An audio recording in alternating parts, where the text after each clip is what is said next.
వేదకాలంలో ఉన్నటువంటి ఆరాధన వేరు. వాళ్ళు ఆరాధించేటువంటి దేవత కూడా వేరు. అంత ప్రకృతి దేవతలను ఆరాధించేవాళ్ళు.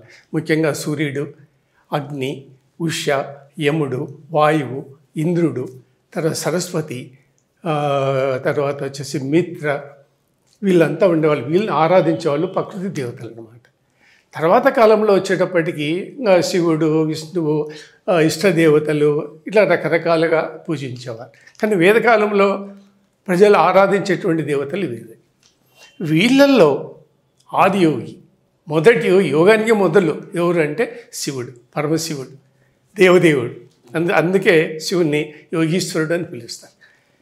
అంటే మొట్టమొదట ఈశ్వరుడు ప్రజలకు అవగతమైంది 2 రూపాలలో అవగతమయ్యాడు.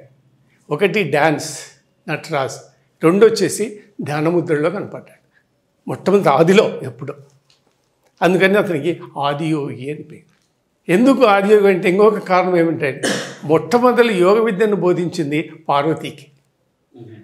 ఫస్ట్ స్టూడెంటే విద్యార్థి పార్వతి. విజ్ఞాన భైరవతంత్రం, భైరవతంత్రము, కుండలి సాధన, చక్రాలు, వీటి గురించి పరమశివుడు మొట్టమొదటిగా పార్వతీకి బోధిస్తాడు.